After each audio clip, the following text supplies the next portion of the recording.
Okay, so I want to set up a new topic today, and to get us started, I thought we'd play a game. So the game is going to be called Cash in a Hat, and we'll see what this game is like in a minute. So the idea is this: there's going to be two players. I'm going to pick on two of you. I hope I can find people who've brought some money to class. All right, so player one will have a choice. Player one can put nothing, $1, or $3 into a hat. The hat will then be given to player two, and player two can look at what's in the hat, and either she can match what's in the hat, i.e. add the same amount in, so 1 if it's 1 or 3 if it's 3, or she can simply take the cash. All right, the payoffs of this game will be as follows. Player one, if they put nothing in, they're not going to get anything. If they put 1 in and it's matched, then they double their money, so they get 2 back. If they put 3 in and it's matched, then they double their money, so they get 6 back, they'll net 3. However, if they put 1 in and player 2 takes it, they've just lost their $1. And if they put $3 in and player 2 takes it, they've lost $3. Right, everyone understand that? Pretty simple. From player 2's point of view, if player 2 matches, then they get their investment back plus $1.50 if they matched 1, so they get $2.50 back in all. And they get their investment back plus $2 if they match 3, so that's if they get 5 back in all.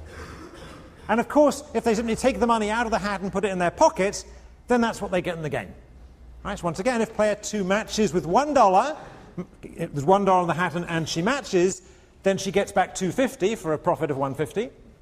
If there's $3 and she matches 3, she gets back 5 for a profit of 2. And if she simply takes the money out of the hat and puts it in her pocket, then she gets however much money was in the hat. All right, so I here will be the provider of the hat.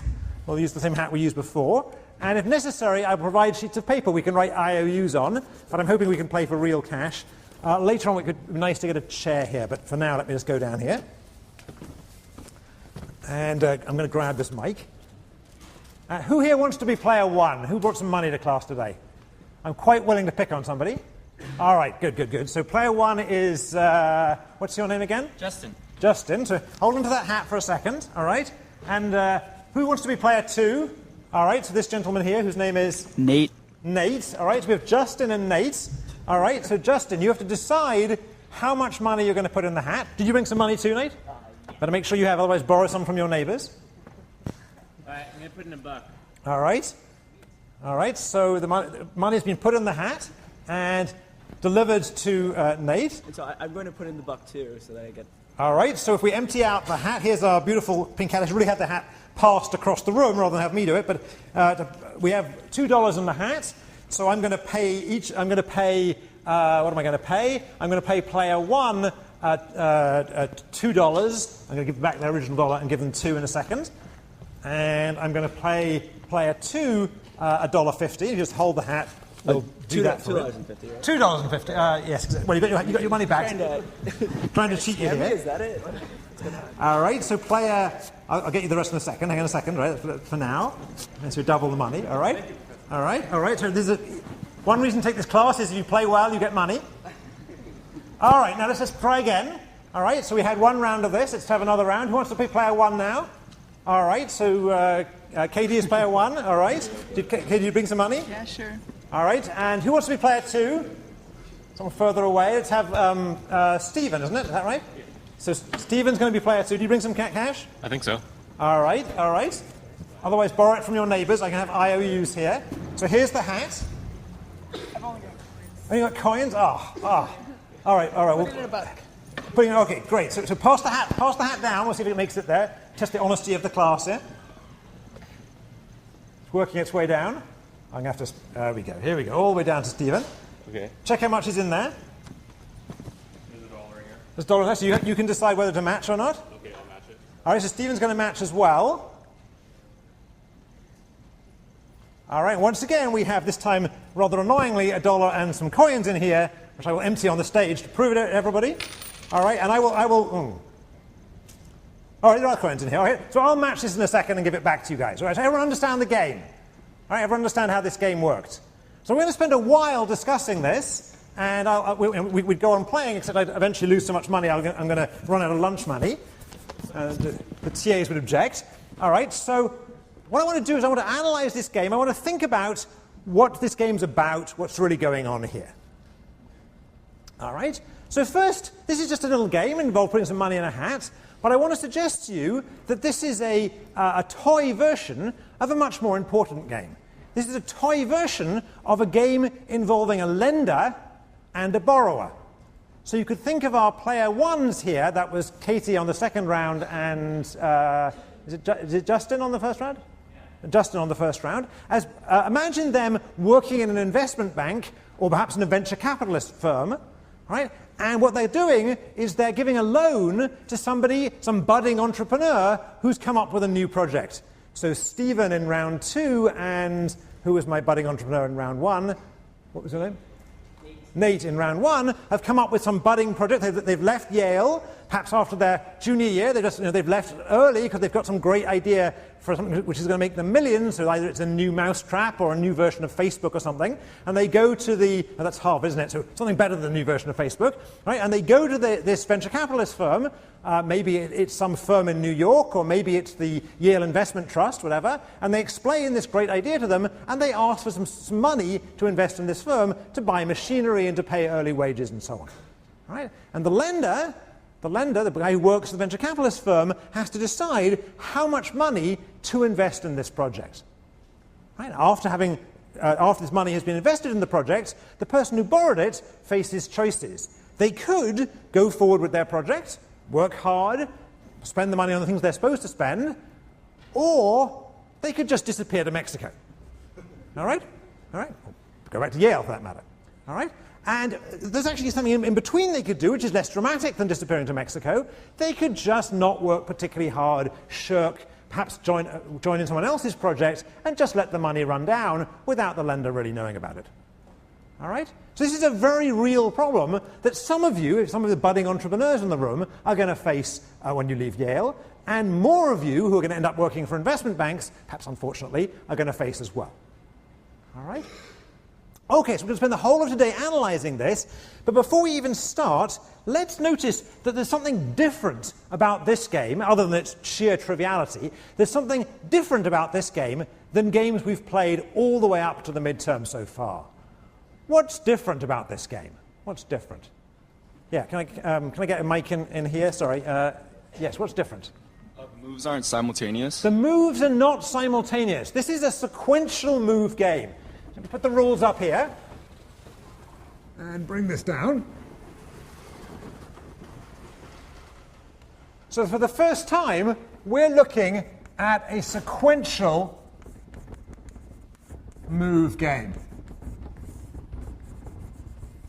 And we're going to spend most of the rest of the term looking at sequential move games, or at least looking at games that involve sequential elements.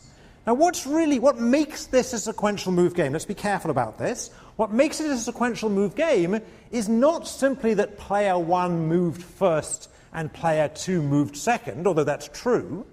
What really made this a sequential move game is that player 2 knew what player 1 had done before he got to make his move. Right? It isn't the timing per se that matters. It's going to turn out it's the fact that player 2 could observe player 1's choice before having to make his or her choice that matters. And notice, just while we're on the subject, more than that, player 1 knew this was going to be the case. All right, so let's get that down. So in this game, player 2 knows player 1's choice before she chooses. She being player 2. Let's say before 2 chooses. All right? And second, player 1 knows that this will be the case. And the way we dramatized this just now is player 1 put the money in the hat. The hat was transported across the classroom with people very honestly not stealing the money to player 2. Player 2 could look in the hat, could see how much money was in there before Stephen or Nate had to make their choice. Is that right? All right. So how do we go about analyzing games that have this sequential structure? So it turns out that a useful way to analyze them, and a way I want to get us used to today already, is to draw a tree. So in the first half of the class, we drew a lot of matrices. Now we're going to draw trees. And for those people who haven't seen trees before, it's not a big deal. It's an object that looks like a tree. That's why it's called a tree. All right, so let's have a look. So in this particular game, here is player 1 making her choice. And in fact, she has 3 possible choices. She can put nothing, 1, or 3 into the hat. All right? Player 2 then chooses, although really player 2 only has choices to make if there's some money in the hat. And player 2 has 2 choices in this particular game in either case. Either player 2 is going to add $1 or $3 into the hat, or they're going to disappear off to Mexico, taking our investors' lunch money with them. All right? And let's put down the payoffs, and let's put down as payoffs the net gains they make. All right? So if nothing goes in, no one makes any money, so 0, 0 will be the payoff. If 1 is matched by 1, then the investor, the lender, doubles her money, so she makes a net profit of 1. If the money is taken out by player 2, then she loses 1. All right, down here, if 2 matches her investment of 3, she doubles her money again, so she makes a net profit of 3. And if the money is taken out, she loses 3. Everyone all right with that? Let's do player 2's payoffs. In the case in which he matches 1, he makes a net profit of 150. In the case in which he just steals the 1, he makes a net profit of 1. And down here, in the case where he matches 3, he makes a net profit of 2. He gets 5 back that he'd invested 3 to start with. And here, if he just takes the money out, he makes a profit of 3. All right? So this game is just illustrated on the board. And for some of you, this is the first time you've seen a tree, but I'm going to claim it isn't such a complicated object. And we could spend a lot of time analyzing this in terms of connected graphs and so on, but it isn't really worth it. It's just a tree. All right? Okay, so let's just make sure we understand that the payoffs here represent player 1's payoff and player 2's payoff, respectively. All right. So how do we analyze what to do in these games? It's a good idea always to write up the tree, like it's a good idea to write up the matrix. But how to analyze what we should do? Well, before we do that, let me just grab the mic and find out from our players what they should do. All right? All right, so where was my first investor? All right. So, Justin, why did you put $1 in there? Well, if I put $1 in, he has an incentive to put $1 in too. If I put in $3, he's just going to take the money and run. All right, okay, so what's Justin doing? Justin is looking forward, if you like. He's putting himself in player 2's shoes. This was, who was our receiver? Nate's shoes, and anticipating what Nate's going to do. And as Justin said, if he puts in 3, Nate's going to have an incentive to take the money and run. In fact, what would Nate have done? If 3 had been in the hat, what would you have done? I like Justin, but I would have taken the money. All right. Even though you know Justin, you'd have taken the money and disappeared somewhere. We don't quite know, right? Is the same true for the other pair? So Katie, you also put 1 in. Is that your explanation as well? Same reasoning. Same reasoning. Okay, so everyone figured out what was going on. And once again, we think probably, let's try, Stephen, if there'd been $3 in the hat, what would you have done? I would have taken it. We've taken it, all right? So we're basically getting what's predicted here out of the game. All right? And let's just see that more formally, that idea. So the idea here is that the players who move early on in the game should do something we've always talked about before. They should put themselves in the shoes of the other players. But here, that takes the form of anticipation. Right? They're anticipating what players down the tree are going to do. Right, so the key idea here is anticipation.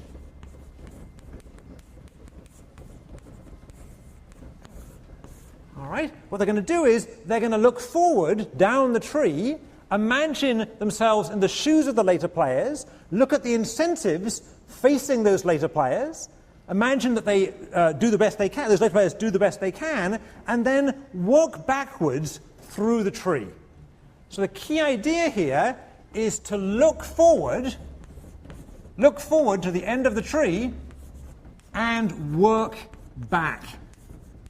Look forward and work back. All right, and that's exactly the process that Katie and Justin describe themselves as doing. All right. Now in this tree, let's have a go at this. So let's imagine ourselves in Stephen or Nate's shoes, having found, as they did in fact, having found $1 in the hat. They then are making a choice between adding $1, which nets them $1.50, or taking the $1, which nets them $1. 1.50 is bigger than 1, so we think they're going to go this way.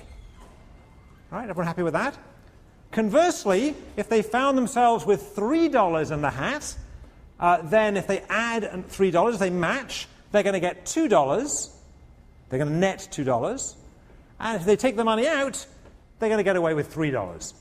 All right, 3 seems bigger than 2, so we think they're going to go this way. All right, again, we're assuming that these are their real payoffs. Okay, so from player 1's point of view, since player 1 knows that player 2 will observe the choice before making her own choice, and since player 1 can put him or herself in player 2's shoes and anticipate this choice, player 1 is essentially choosing between what? If she puts in 0, she gets 0. If she puts in 1, she knows 2 will match, and she'll double her money and get 1. And if she puts in 3, then she knows player 2 will take the money and run, in which case our lender will have lost $3. So she's choosing between 0, 1, and -3, and she's going to choose 1. Right, which is exactly what happened in the game. All right, everyone happy with how we did that?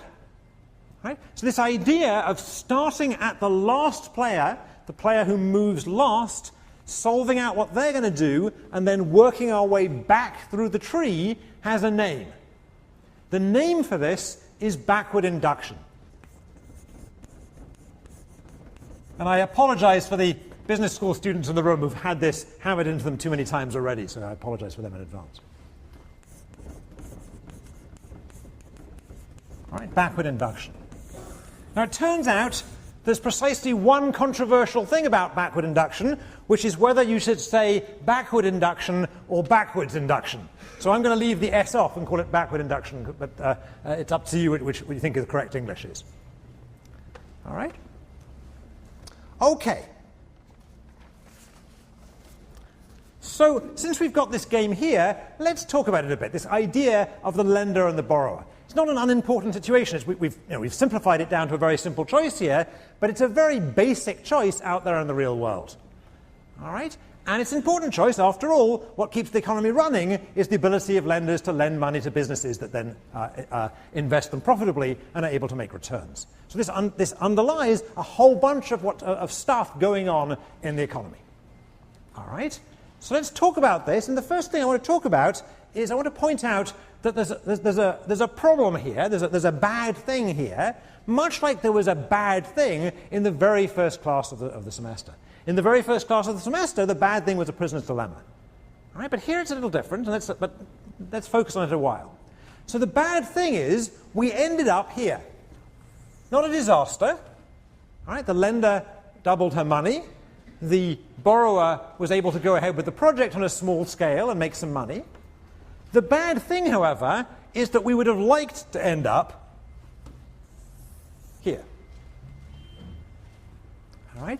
Had we been able to have a large project funded with $3 and had the borrower repaid those dollars, so matched in effort or whatever it happens to be, then we'd have ended up at an outcome that is better not just for the lender, it's obviously better for the lender, but it's also better for the borrower.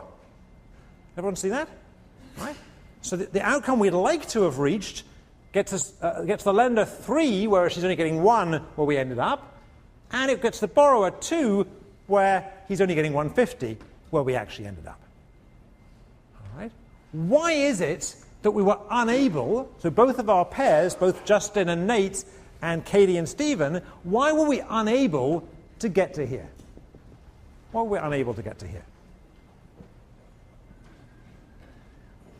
Any takers? What got us? What prevents us from getting to this good outcome? Let's go back to Katie a second and see if we can. Yeah, you go ahead. Oh, I'll come. It's all right. All right. So Katie was saying why she invested 1. I picked on Justin before. So here's this good outcome. It's better for you. It's better for Stephen, who's your borrower. Why aren't we getting to this 3-2 outcome? Because if I play 3, him matching my money is dominated. All right. Strictly dominated. All right. So the problem here is Katie would like to invest 3 if she knew that in fact Stephen was going to match, but she knows Stephen's not going to match. Right? Stephen, in fact, is going to run off with the cash. All right. It's going to end up being spent at Starbucks or something. All right.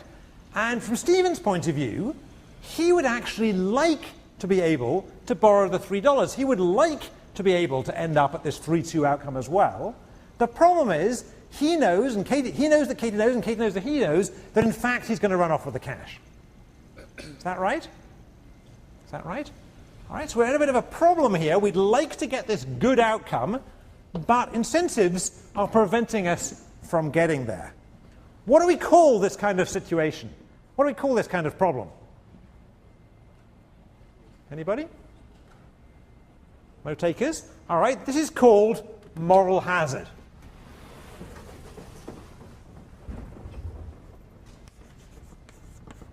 This is called moral hazard.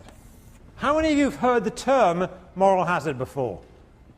All right, a number of people have heard it. So here we are, moral hazard. Here is the problem that the agent, in this case the borrower, has incentives, will have incentives to do things that are not in the interests of the principal. All right? If we're not careful, for example, by giving too big a loan, the incentives of the borrower will be such that they will actually not be aligned with the incentives of the lender, and that will prove to be bad for the lender. But notice the existence of this moral hazard problem isn't only bad for the lender, it ends up being bad for the borrower as well. All right, let me give you another example. In insurance, there's a classic, probably the classic moral hazard problem. If an insurance company insures me against having my car stolen, there's a moral hazard problem in that I might, if the car is fully insured, I might now have the incentive not to bother to lock my car or to leave it anywhere on the street in New Haven. All right? All right? Because I'm not bearing the cost anymore. All right? So we need to be able to, the insurance company needs to worry about that in writing an insurance contract for me. And in practice, what the insurance company does is it forces me to take a deductible. It doesn't allow me full insurance. It makes sure that some of the cost of having a car stolen is going to fall on me. That's bad for me, by the way, because it means I can't get full insurance. All right? And notice that what happened here is rather similar. In this case, both the lender and the borrower would rather have a big project, a big loan, and have the agent pay back that loan. They'd prefer this 3-2 outcome. But they can't get there, and therefore, rather than having a full-scale project, Katie or Justin only offered the borrowers a small-scale project. All right? So the idea here, in this example, what happened was we kept the size of the project, or the size of the loan. You could think of this as the project if they're borrowing something. Small to reduce the temptation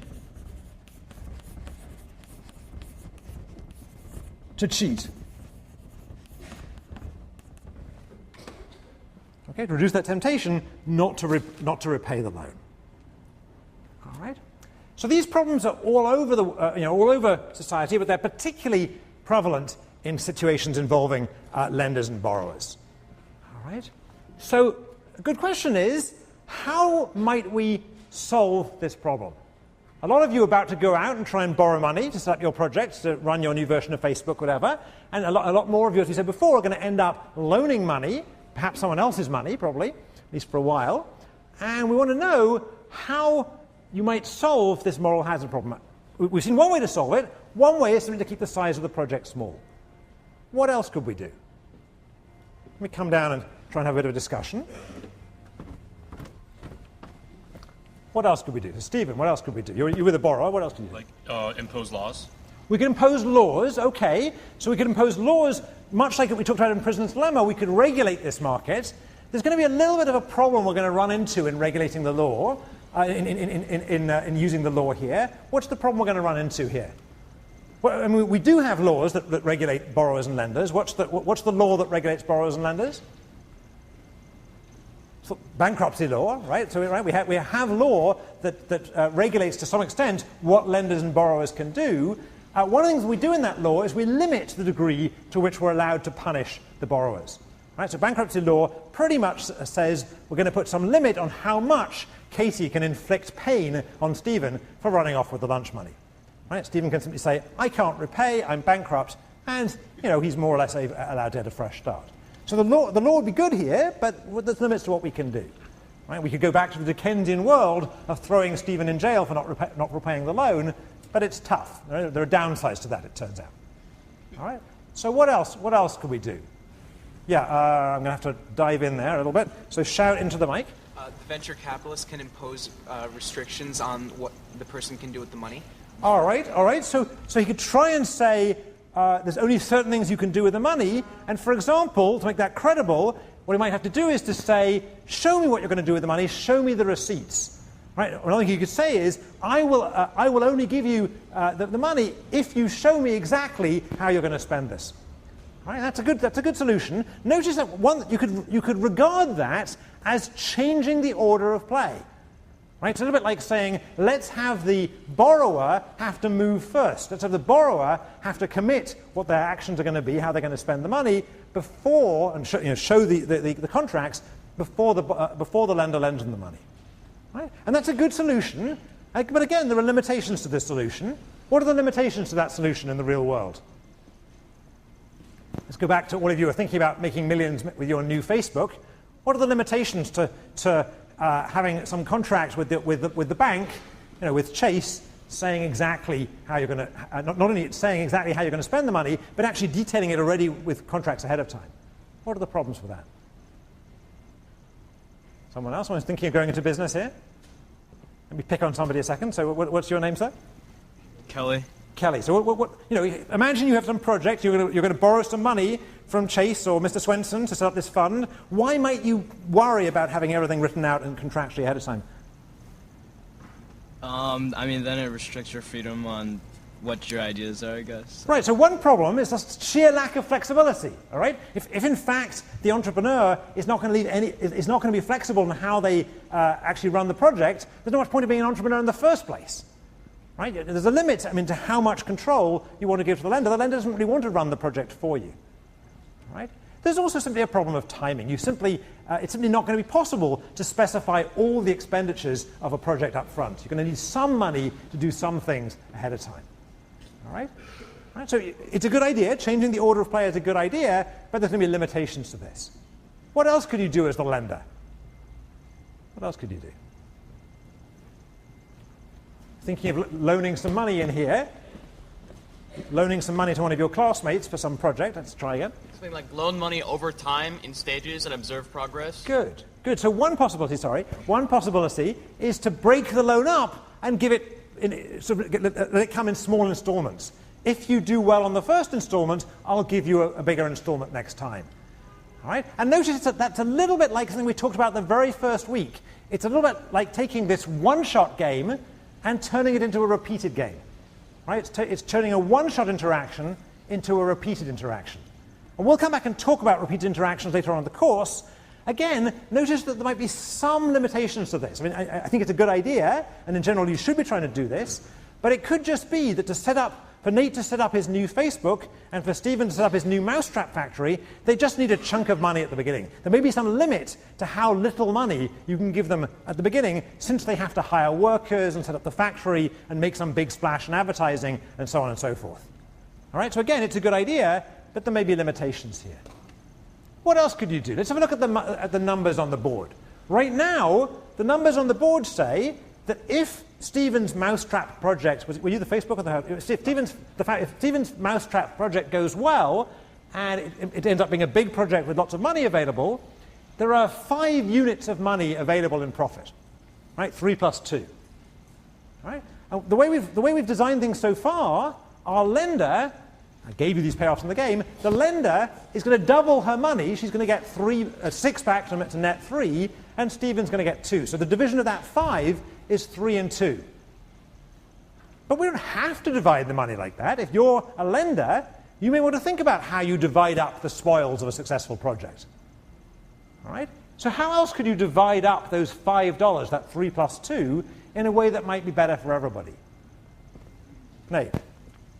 Give the investor $3.01 if they do that other choice, and then take a little bit of a hit, but that way you'll still have something that's pretty optimal to the other choice that we came to before. All right, I'm guessing people didn't hear that, but that was right, so let me just say it. That's exactly right. So what you could do here is you could redesign the payoffs of this project in the event that it's successful. All right, what you could do is take these 5 units of profit, and instead of having 3.2, let's write it in a different color, we could give the borrower, the entrepreneur, 3.1, leaving 1.9 to the lender. All right, so we could change the payoffs of this contract to be 1.9, 3.1 in the event of a big project. Why does that help? Because now our borrower, Nate or Stephen, were they to end up with a hat with $3 in it, they now will find it's in their interest to match the $3 and get 3.1 rather than 3. All right? All right? So what's this an example of? This idea of changing the contract to give the borrower incentives to repay, incentives not to shirk, incentives not to disappear with the cash, is an example of what's called incentive design.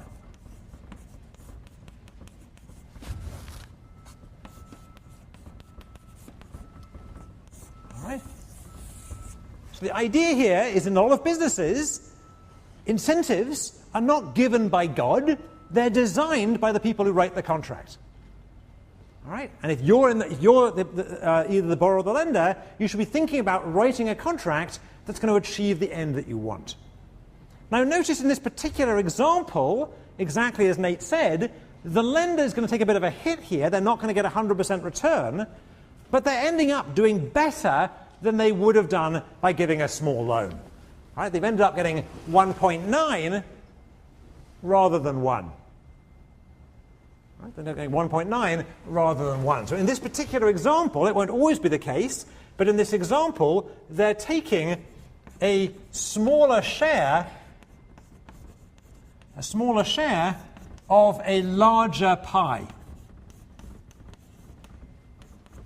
And sometimes a smaller share of a larger pie is bigger than a larger share of a smaller pie. Not always, but sometimes.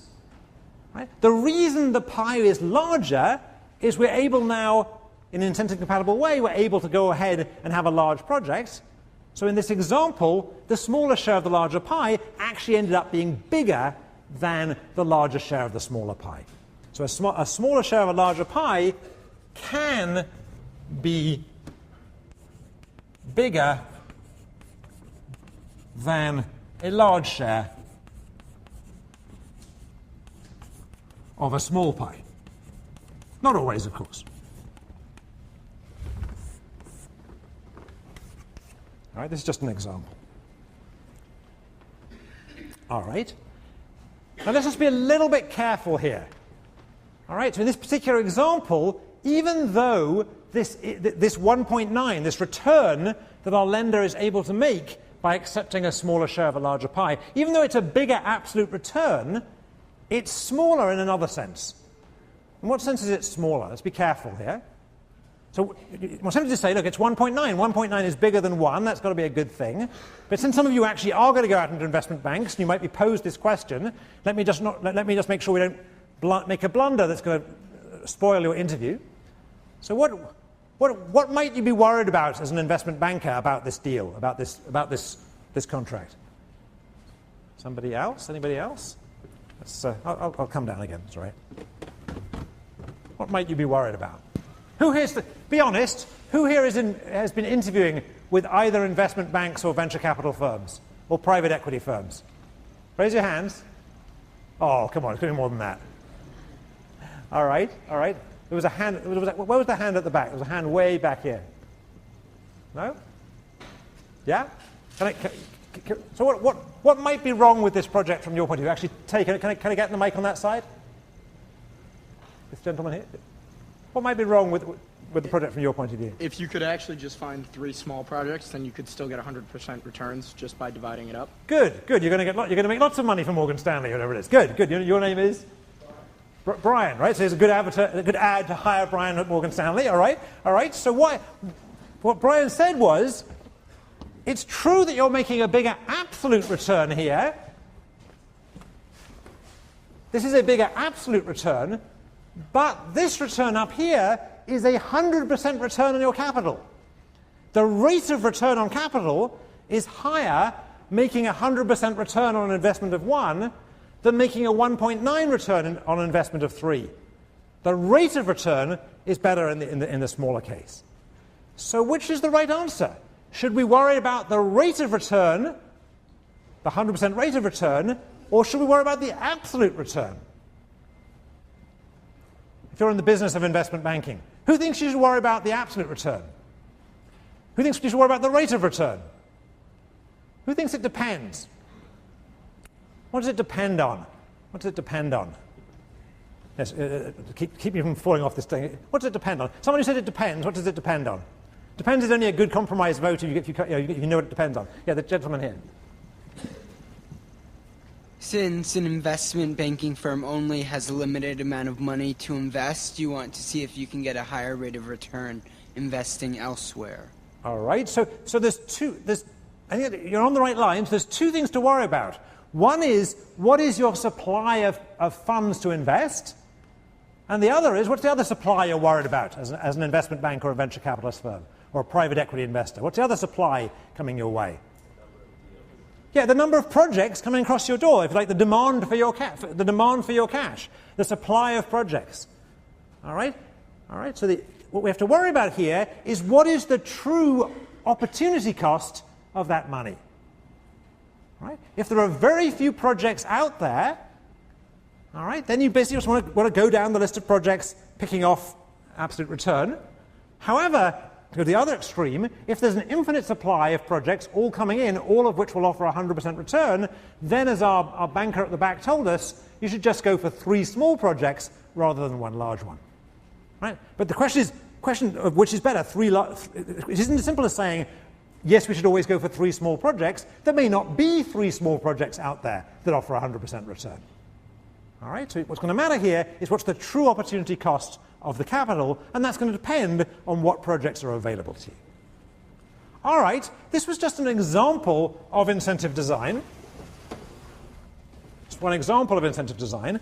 Let's talk about other examples of incentive design. Incentive design's been a lot in the news lately. Who else tends to have incentive contracts other than borrowers? Who else out there tends to have incentive contracts? It's a big topic in the news these days. So who has incentives written into their contracts? Yeah, way over here. Let me run over at the risk of blurring the camera. All right. So who else has incentives in their contracts? Managers. Managers. All right. So CEOs have huge incentive clauses in their contracts. All right. Sometimes in the form of options. All right. Why do they have those incentive clauses in their contract? Well, there's 2 interpretations of this. One interpretation is it's just a bad thing and they're just trying to screw the world. But there's a more moderate view of this. The more moderate view of this is that those incentive clauses in their contracts are attempts to align the interest of the managers with the interest of the shareholders. just as this contract is attempting to align the interest of the lender and the interest of the borrower. All right? So by managers, I took him to mean CEO, but what other kind of managers recently in the press, very recently, this weekend, have been talking about incentive contracts? Somebody way over there. I'm caught on the wrong side as usual. But, yeah, can I squeeze through? I'll try and squeeze through. Can I squeeze through? Sorry. All right, sorry. Here we go. Where was it? Where was my answer to that question? Here we go. Managers of baseball teams. All right, so managers of sports teams also have incentive contracts these days, right? Incentives to achieve certain levels. All right? Here it's not quite clear to me exactly what's going on. Right? We call those incentive contracts, but you might want to worry a little bit. I mean, do we really think that the manager has an incentive to lose otherwise? All right? So part of what's going on with incentive contracts isn't actually incentive contracts. Part of it is about sharing the risk. Right? And particularly in the kind of contracts that have been written about over the weekend with Joe Torre's contract for the Yankees, which he turned down, is partly perhaps to give him incentives to try and win, but perhaps is more to do with sharing the risk among the general manager and the manager of the team if they don't make it to the playoffs. But all right, they're still incentive contracts. Now we see incentive contracts elsewhere, and we've seen them since the Middle Ages. Right? So in the Middle Ages, incentive contracts took a particular form, and the form was called, well, two things: peace rates. Let's put it up here. Peace rates.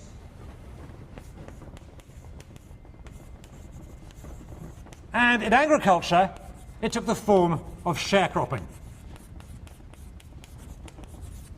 What are peace rates? Somebody, what are peace rates?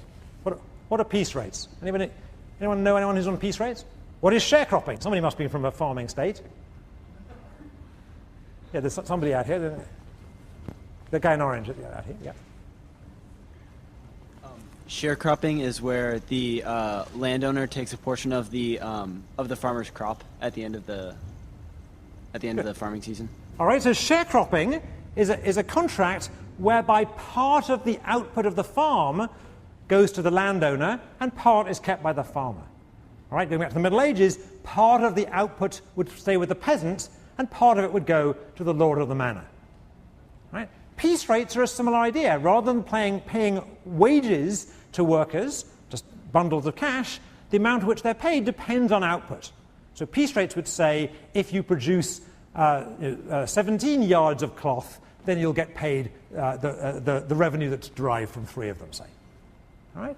Both of these forms of contracting are there partly to create incentives. They create incentives because they create the incentive for the farmer to increase yields, and they create incentives for the part of the worker to increase output. All right, so peace rates are a big part of the story. All right. Incentive design is a pretty big topic, and we don't really have time to go into it much in this course, but it's worth mentioning that, in fact, the Nobel Prize that was won last week by those 3 economists we talked about was partly about incentive design. All right, so it's regarded as an important enough topic for the design of incentives across society as a whole to have been worthy of winning the Nobel Prize. And my guess is there's another Nobel Prize that's going to come out in this same area in the next 5 or 10 years. All right? Just to make it clear, you can have problems. You can write incentives badly. It's a classic story that you've all heard of, I'm sure, that often in the provision of public goods, let's say bridges or highways or tunnels, the incentives for the construction companies tend to be rather badly written. They're meant to have incentive clauses, but they never seem to quite get them right. It's easy to get these incentives wrong. And just to prove this doesn't just happen to management, let me just tell a story against myself. So a year and a bit ago, I was picking fruit with my then 3-year-old daughter, and I wanted to make sure that we got some fruit home to eat for dinner, and she didn't just eat all the fruit as we picked it. These were raspberries. So I decided to have a rule that sounds efficient. I said, well, any item of fruit that gets picked that's in good condition, we'll take it home for dinner, but if it's squashed, then we'll eat it then and there while we're picking the fruit. All right, so my 3-year-old proceeded to go along the bushes of raspberries, picking the raspberry, turning around to me and saying, squashed, and putting it in her mouth. All right, squashed, squashed, squashed. Right, which shows that a 3-year-old knows more than a professor about moral hazard at some level. All right. All right. So one thing we can do is worry about incentive design in the design of the contract. There's another thing we can do here. What's the other thing we can do here? We're missing out something very basic. What is it that our borrower, Stephen and Nate, can do? Or put it more generally, for all of you, if you go out and start a company and you borrow some money to start your company when you leave Yale, what are you going to have to do? What's the borrower, what's the lender, what's the bank going to insist on? What's they going to insist on? Anybody? They're going to insist on collateral. They're going to insist on collateral.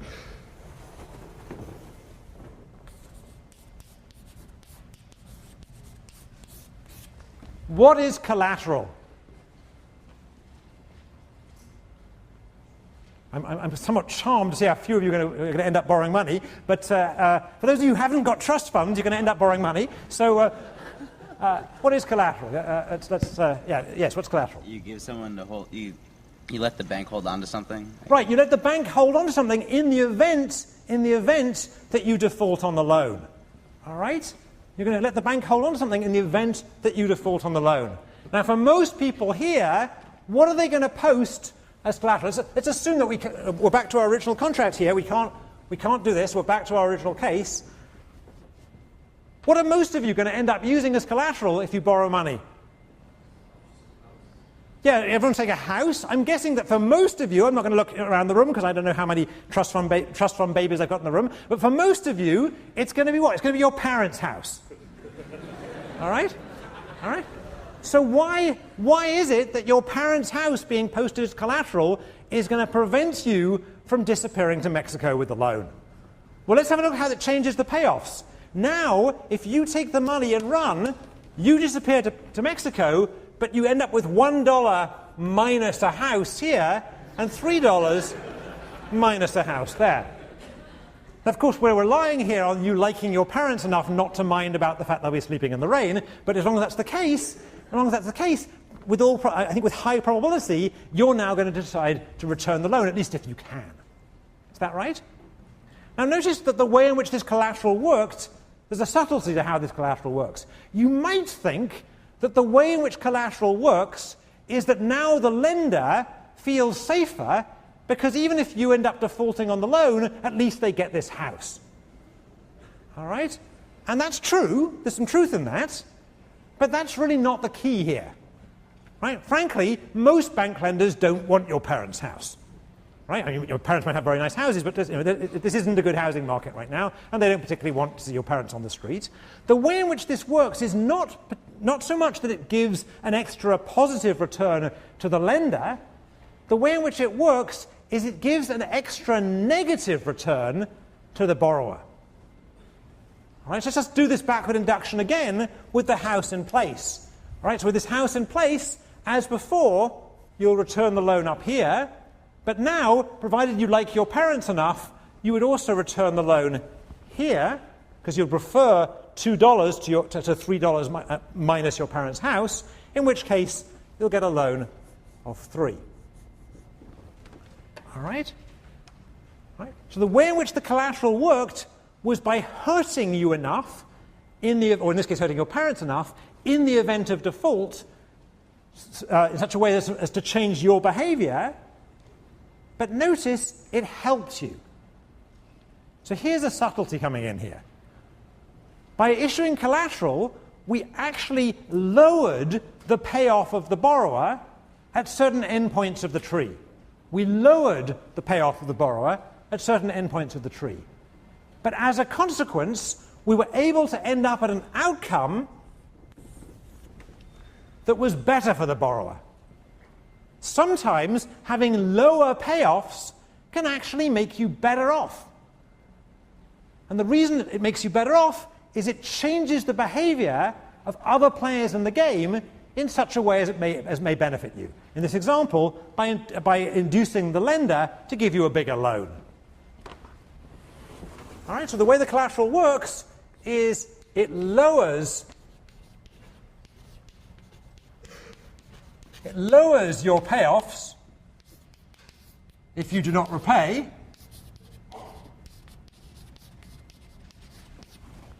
but it leads to you being better off. And the reason it makes you better off is it changes the choices of others,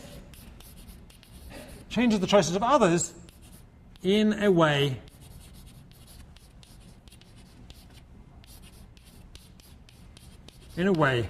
that helps you. All right, we're going to see lots of examples of that in the next couple of days. All right. Now, collateral is an example. We talked about incentive design. Collateral is also an example of something larger. The larger thing is the idea of commitment. Collateral is a commitment strategy.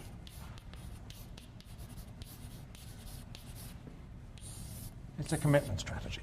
It commits you to repaying the loan. All right. I want to give another example of a commitment strategy. Right? I think this idea of commitment is an important one, and we have just about time to do it. So I wanted to go completely away from the context of our lender-borrower game a second and look somewhere else entirely. All right, so we get rid of this for now.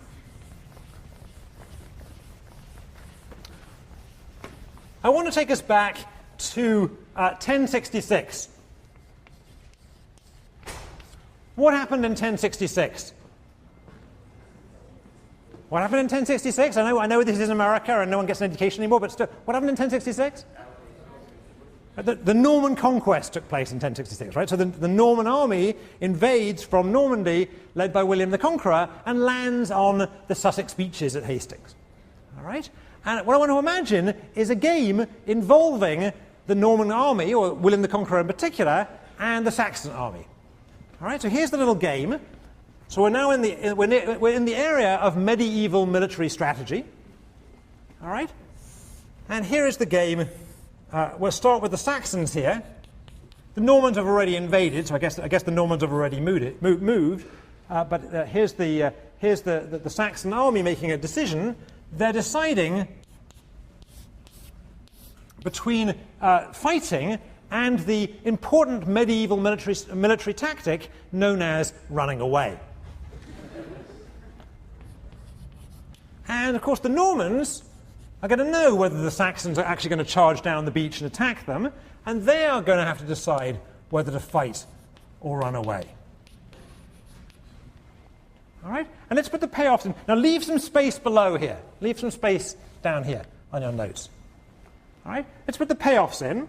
So I'm going to put the Norman payoffs first and the Saxon payoffs second. Okay? Norman payoffs first, Saxon payoffs second. All right? So the payoffs are going to be like this. If both sides fight, a lot of people end up dead, and we'll call that 0-0. If the Saxons fight and the Normans run away, the Saxons get 2 and the Normans get 1, because at least they're alive. If the Saxons run away and the Normans fight, then the Normans get 2 and the Saxons get 1. It just flips things around. And if both lots run away, then ultimately it's good for the Saxons. All right? So this is the game. All right, let's be careful. I've put the Saxon payoff second. Put the Saxon payoff second. If we analyze this game by backward induction, we can see that the Normans are in trouble. Why are the Normans in trouble? Because if they are attacked by the Saxons, then fighting yields 0 and running away yields 1, so they're going to run away. And conversely, if the Saxons run away, then in fact the Normans will stay and fight, because it's easy to stay and fight against people who are running away. Even I can do that. All right? So they're going to go for 2 rather than 1. But now the Saxons face this choice. They know that if they attack the Normans will run away and the Saxons will get 2. But if the Saxons run away, then the Normans will stay and fight, and the Saxons will only get 1. So the Saxons are going to end up fighting. All right? Everyone see how we did the backward induction? So this is not a good situation if you happen to be the Norman commander, if you're the guy who led these troops across the Channel. All right?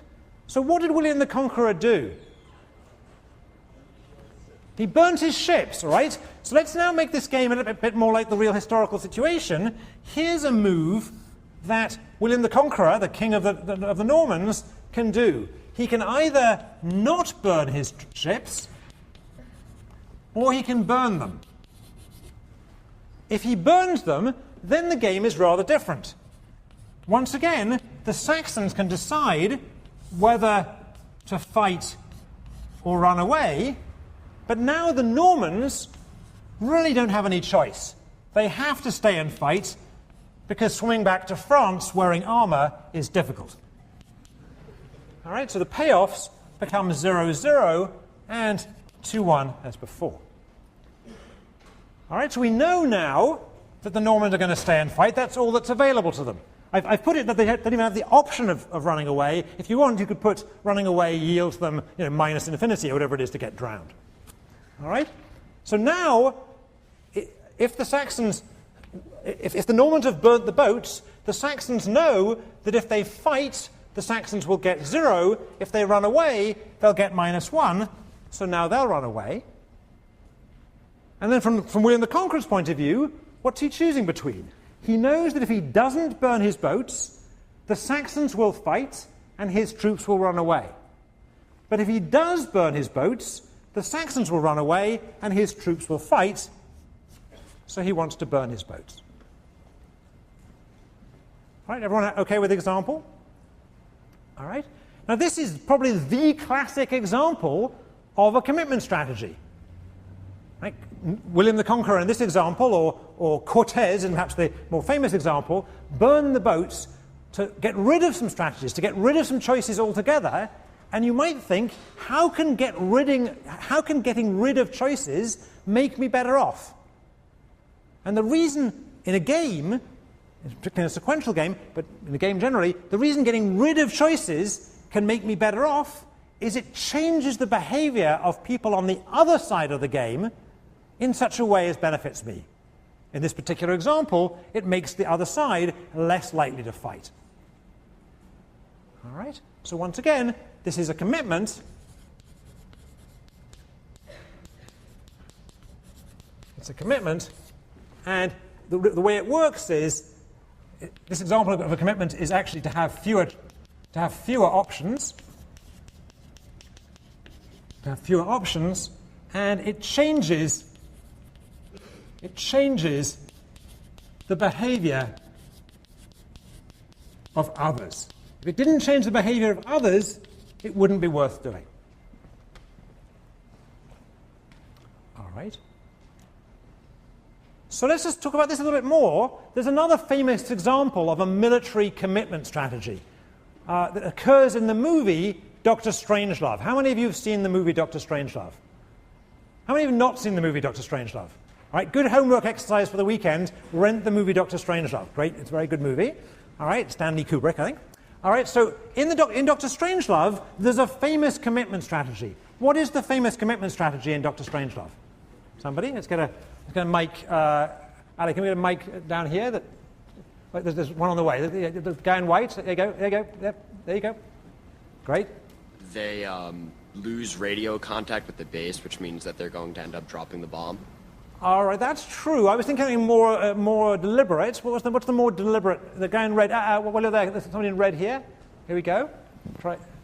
The Soviets construct a doomsday device, so if they're attacked, they automatically launch all of their nuclear weapons. Good. Good. So the worry that the Soviets have is they think the Americans might attack them, and they worry that the Americans might attack them thinking that they won't retaliate, because they won't really have any incentive to retaliate once their cities are destroyed. So they construct a device they call the doomsday device that will automatically launch nuclear missiles back on the Americans if the Russians are attacked. All right, it's a commitment device to make it credible that they will actually respond were they to be attacked by the crazy Americans. All right? So there's a mistake, however, that the Russians make. What is the mistake that the Russians make? What's the mistake the Russians make? Tell you what, we're here. There's the guy in the Yale sweatshirt here. They don't tell anyone about the machine. Right. They don't tell the Americans that they've built the doomsday device. All right? So this is really an important idea hidden in what's really a great movie. Commitment strategies are a good idea. They can make things credible. But the only reason that having fewer strategies is good for you is because it changes the behavior on the other side. In this case, it changes the behavior of the Saxons. It doesn't work if the other side doesn't know about it. Right? It's crucial that the other side knows. So the other players must know. All right? Just to hammer this home, notice that the expression in the English language is burning your boats. It's not going over to your boats and quietly drilling a little hole in them. Right? It's burning your boats. You want the other side to see this big bonfire on the beach and to know that the boats are no longer available. Right? Just as in Dr. Strangelove, it's crucial, and it's a terrible mistake, for the Russians not to tell the Americans that they've built this machine. All right? All right? So knowledge here is crucial, knowledge of the other side. Now, I should just complete the history of this. This didn't work in the case of the Battle of Hastings. The Saxons attacked anyway, and it just turned, there was a big bloodbath, and the Normans really only won this battle because somebody got a lucky shot and hit King Harold in the eye. So actually, this is a good story, but as a military tactic, not actually a true story. I do that. I'm adding that in because otherwise I'm going to get hundreds of letters from people who watch the video. All right. Now, we've had a bunch of lessons today, but I'm not done. I want to play one more game.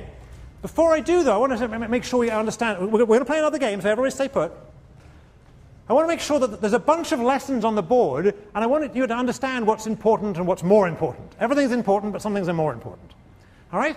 So the idea of commitment is an important idea, and the idea of incentive design is an important idea, but there's one idea here that is more important than anything else, and that idea is backward induction.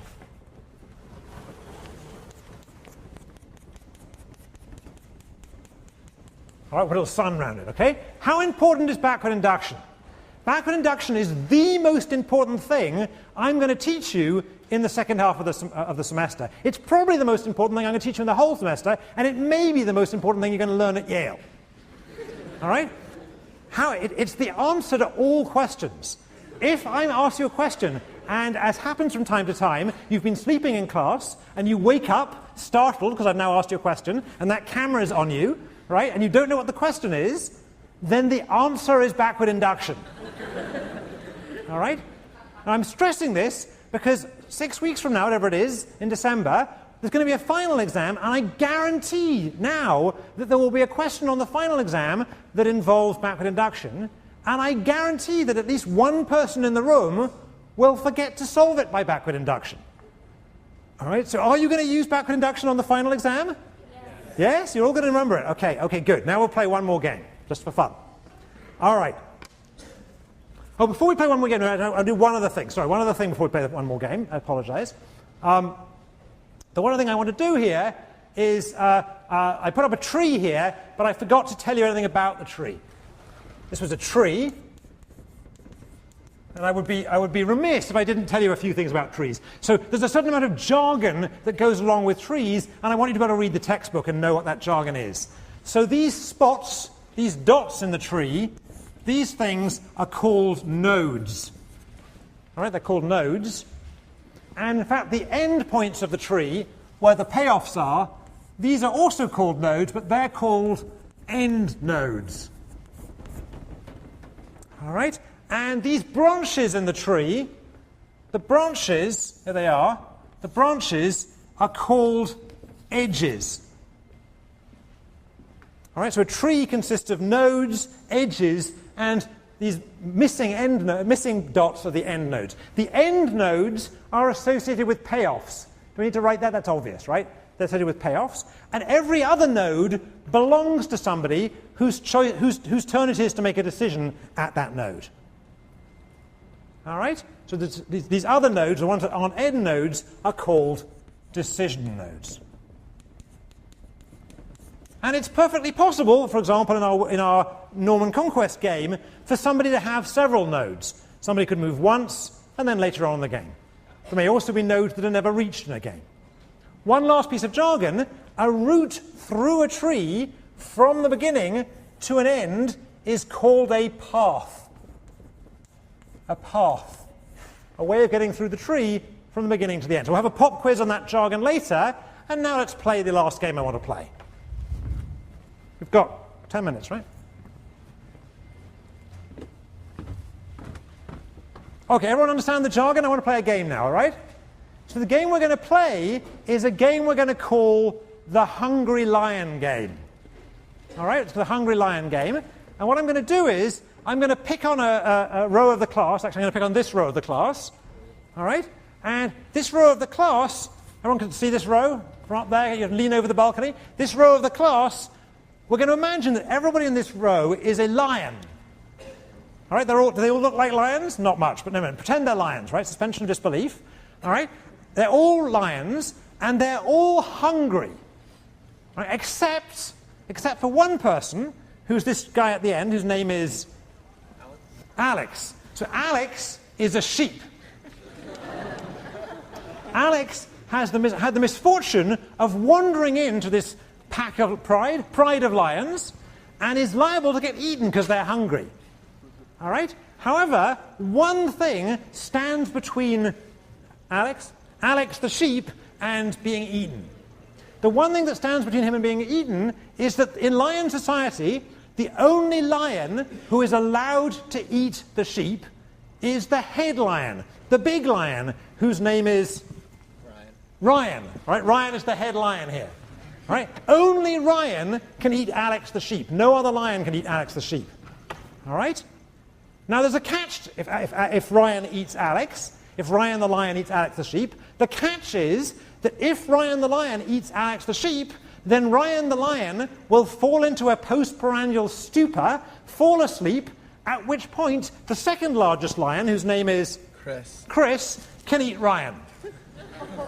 Now notice, Chris can never eat the sheep. He can only ever eat the lion, the big lion, and only then if the lion has eaten the sheep and falls asleep. This is very strict, right? Lion society is very hierarchical, like England. All right?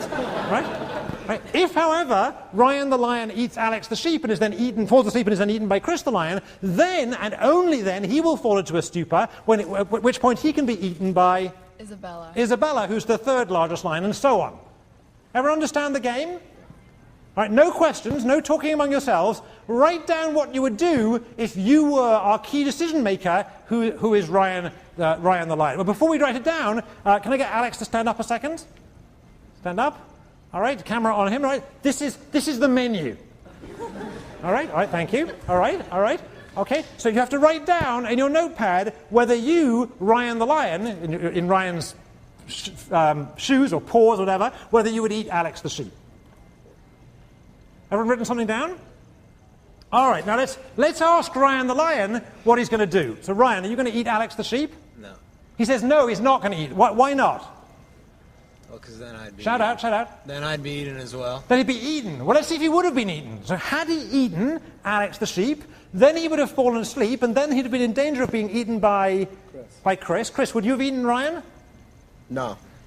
So he wouldn't have eaten him, in fact. In fact, it looks like Ryan would have got a free lunch, right? There are no free lunches in economics, something's wrong. All right. And why is Chris worried about it? Chris is worried about it because Chris is worried about Isabella eating him. And what am I doing wrong? What's wrong with this analysis? By the way, before I say what's wrong, how many of you in Ryan's shoes would have eaten the sheep? And how many of you would not have eaten the sheep? Okay, what am I doing wrong? I'm in totally the wrong part of the room. I shouldn't be here at all, right? I shouldn't be at all in this part of the classroom. I can't get round. Wait a second. Excuse me. All right, I should be... Which row were my lions? Where's my lion row? Okay, I should be way over here with the baby lion, whose name is... Ege. Yeah. So Ege is a little baby lion, very cute, but Ege, if he gets a chance to eat, is going to eat. Why is he going to eat? Because there's no one to eat him. All right, so if Ege gets the chance to eat the second babyest lion, whose name is... John, then Ege will eat. All right? So if John gets a chance to eat... Ben, is John going to eat Ben? John, are you going to eat Ben? No, John's not going to eat Ben because John knows he'll get eaten by Ege. So Ben, if you get a chance to eat Vidar, are you going to eat Vidar? Wait a second. So we just argued that if you eat then the second largest lion, whose name was John, is not going to eat you. Yes, okay, so we know the littlest lion's going to eat, so the second littlest lion is not going to eat, so the third littlest lion can eat safely, so the fourth littlest lion should not eat, right? So the fifth littlest lion should eat. We've got eat, not eat, eat, not eat, eat, eat, not eat, eat, not eat, eat, not eat, eat, not eat, eat, not eat, eat, not eat, eat, not eat, eat, not eat, eat. Is that right? Is that right? So in fact he should have eaten him, but the more important point is, how should we have analysed this game? What should we have used? Backward induction. How many of you used backward induction? Be honest. How many of you? So what's the point here? The point is this. 5 minutes ago, I said the most important thing you'll ever learn at Yale is backward induction. Then I distracted you with some fairly irrelevant nonsense.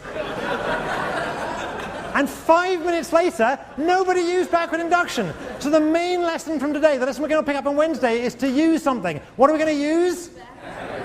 All right, we'll see you on Wednesday.